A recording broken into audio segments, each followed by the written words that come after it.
Boy, do I got a story for you. I do.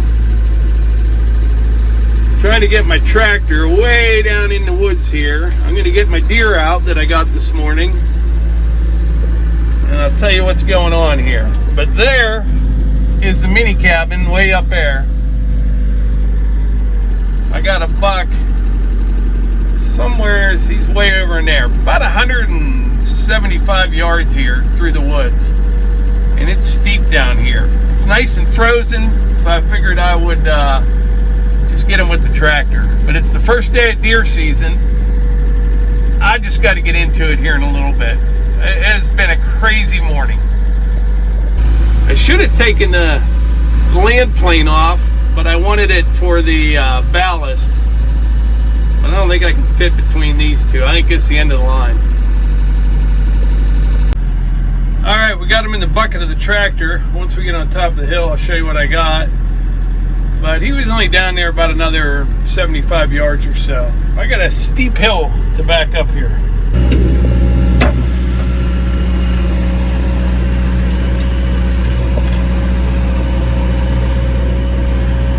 Alright, so this is the 8-point that I got this morning. Let's see, it's got 1, 2, 3, 4. This one's broken off. 1, 2, 3, 4. That one's kind of broken off. So it's an 8-point. If we would have had this one and that one, it'd be a 10. But yeah, I'll tell you the story back at the building. But after I got this one, things just got crazier. All right, let me tell you how this all went down this morning. This was a pretty exciting morning. It really was. My father-in-law, Ed, came over about 6 this morning, and Levi came up here about 6:15, and we just kind of hung out by the wood stove there for a while. Well, Levi drove back down to his place, and he hiked up into the woods on his end, and I took Ed in the side-by-side, and we went out to the clearing. Well, on the way out, we saw 2 doe cross the road there in front of us, and it was probably 5 minutes to 7 at this point, just starting to get light.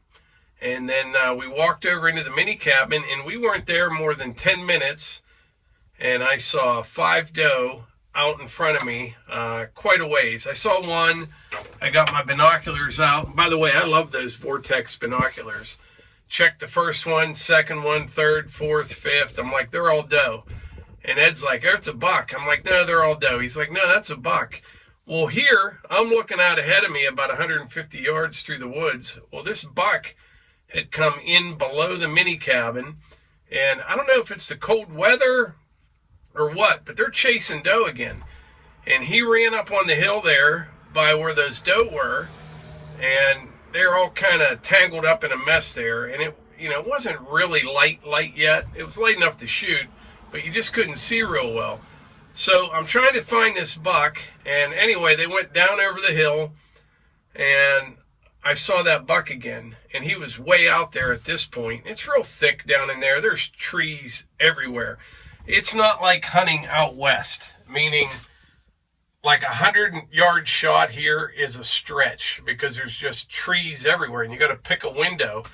Well, he was probably 160, 175 yards out, and I could see him through the binoculars, and there were just a couple openings, and I waited about 5 minutes, and he moved into one of those openings, and I got him on one shot. He went right down.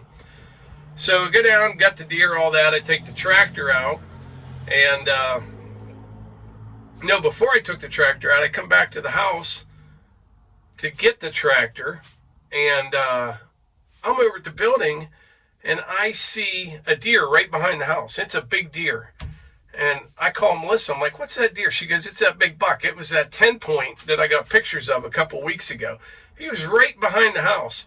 Well, Melissa has her license, and she's going to hunt this year. And I said, well, get your stuff. So she got her stuff ready. And she comes out, and by this time the buck was headed towards the mini cabin. So we went out on the trail, me and Melissa, and Levi was still in his place, and Ed was still in the mini cabin. So we kind of had this thing surrounded, kind of triangulated, you know what I mean? Well, we wait a little bit, and I go for a little walk. Well, here he ran down by Ed, but he was in that thick stuff. He says a big buck. I know it was that 10 point.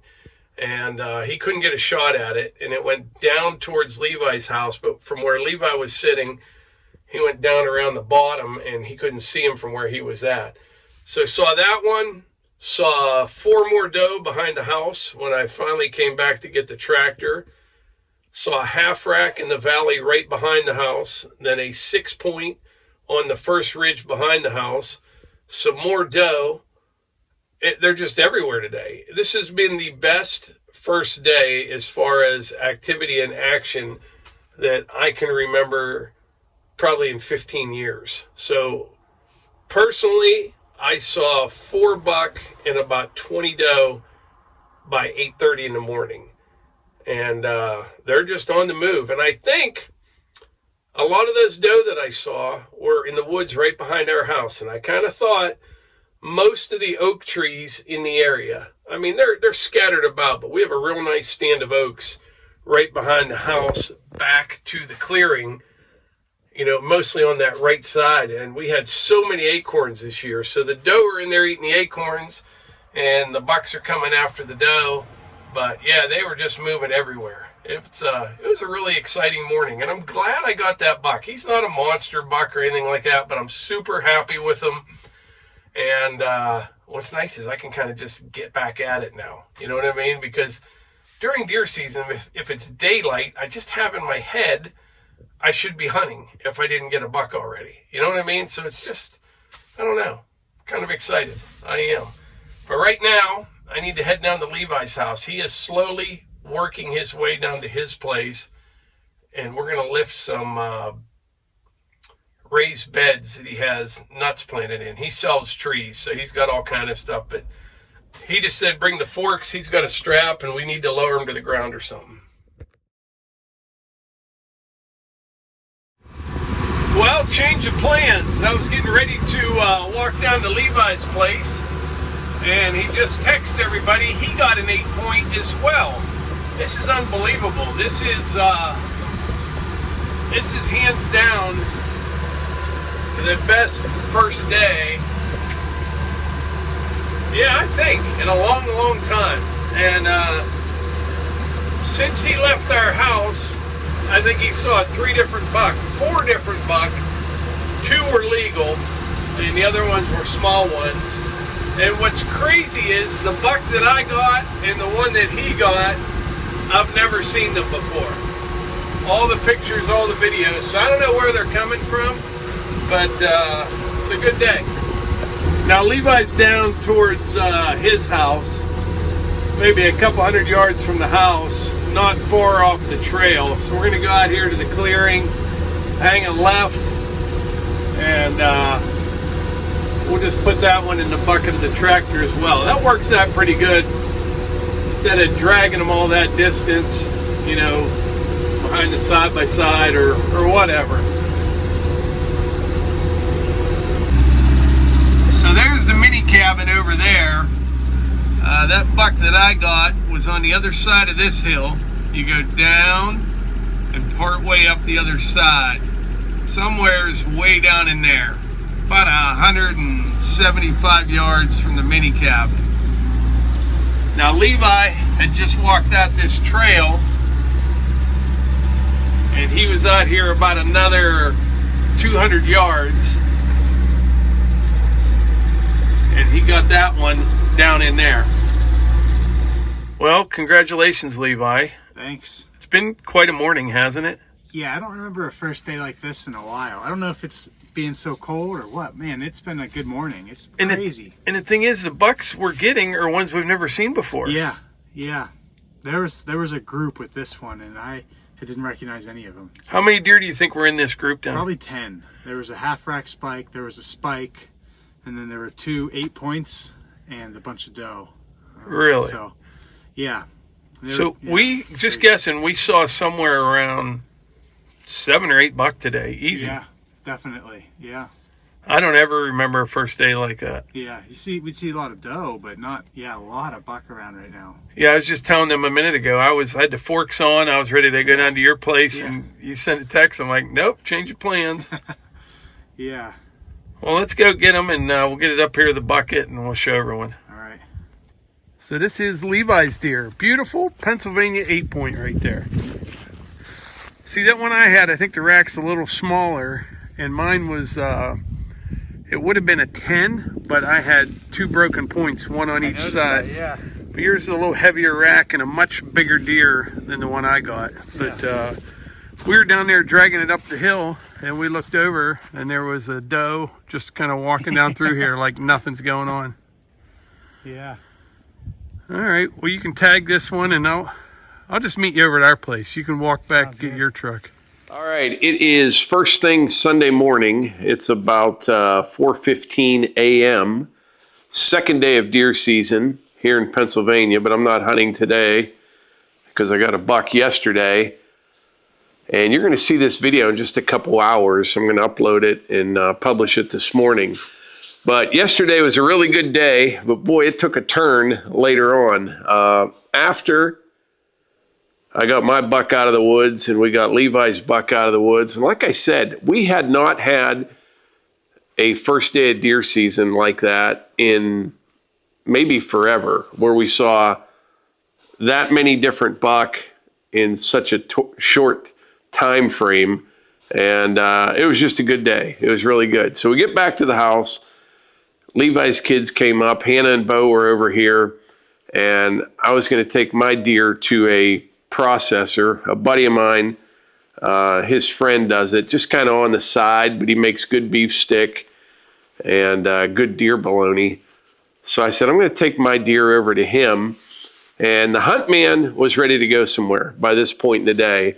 So I said, I'll take Hunter with me. And for those of you that don't know, most of you do, our oldest son, Hunter, has autism. He's nonverbal. And that comes with a lot of challenges. You have to plan everything out, everything. So I said, I'm going to take Hunter with me, and then we'll go get him some lunch somewhere. And I knew he didn't want to go to the deer processor, but we would get through it, not the end of the world. And he knows when you're on the road, which road you're turning on, where you're going. And if it's somewhere unfamiliar, or he knows there's not somewhere to get a chicken sandwich on the other end, he's not real happy. So we take my deer to the processor, and it's about a half an hour from here, if that, 25 minutes. And we're taking all these back roads. Well, Hunter's a little bit agitated, but not too bad.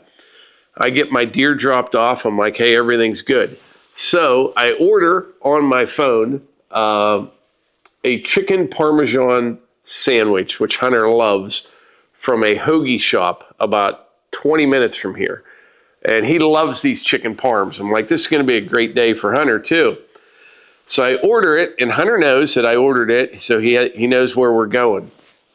So he calmed down. Everything is cool.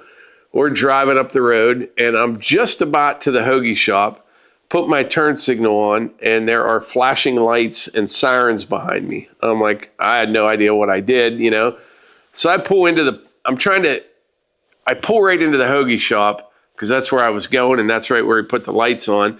And I got that big, long truck, so I go to kind of back up to get straight again. Well, then he hits the big horn, I'm like, I'm not going anywhere, I'm just trying to get out of the way. So this is one of my biggest fears, is to get pulled over with Hunter in the truck, because Hunter is not the most patient person, and he just doesn't understand a lot of things, So as soon as the state trooper gets out of the car, I have my window down, and I said, hey, just so you know, this is my son Hunter. He has autism. He's nonverbal, and he's probably going to lose his mind because he has a chicken parm 15 feet away in that building right there. He didn't really care. So he asked for my license and registration, told me my registration was expired on my truck. Totally my fault, just kind of an oversight. So I said, I got my insurance information on my phone. I showed him that. I said, I don't have the registration. Well, I'm not going to give you an expired one. You just told me it was expired. I'm looking for my wallet. My wallet is laying on the desk right here. I had cash with me. Everything's just going bad. You know what I mean? And Hunter is losing his mind. I mean, he's being very boisterous and letting everybody know he wants his chicken sandwich. So it didn't faze the trooper at all. He didn't care.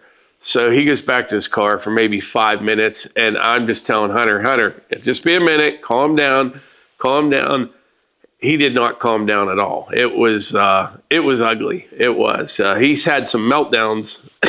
He's had a lot of meltdowns over the years, but he was really worked up. So trooper finally came back and gave me my stuff along with a $236 ticket for an expired registration. And I think I'm going to renew it online today. I think I can do that and go to the hearing and have it go away. I think I'm going to try, whatever.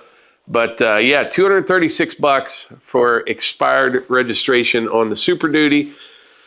Years ago, we got away from we used to have a little sticker on the back showing when it expired. Well, they got rid of that, and everyone thought that was a great idea. I knew that wasn't a great idea because that was your reminder of when you needed to renew your registration on your truck.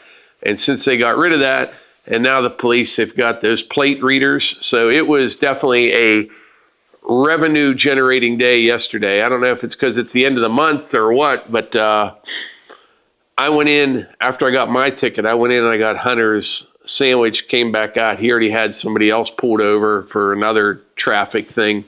So, but yeah, I used to like those stickers because you could, every once in a while you look at your license plate. Oh, I need to get that renewed. Well, you don't have that anymore. But it's totally my fault. We'll see what we can do. I'm just glad we got through it with Hunter because he doesn't understand. And that has always been a concern of mine. Not so much for me. I think I know how to handle it and explain. I always worried about like one of the other kids having Hunter with them and get pulled over for something. Because sometimes the police, not all, but some of them get a little nervous. And, Hunter's like a 30-something-year-old guy now, doesn't understand. He's not going to understand if you tell him, hey, don't do this or quiet down. Not going to happen. We've been trying for 30-some years. It's just not going to happen. So that always makes me very nervous that you get some cop that's a little bit jumpy. But thankfully, we got through all that. Got $2 yesterday and a $236 ticket. So I'm calling that a win. But anyway, I appreciate y'all being here. I really do. Let me know in the comments how you guys made out in deer season, how things are in your world, and we'll catch you on the next one.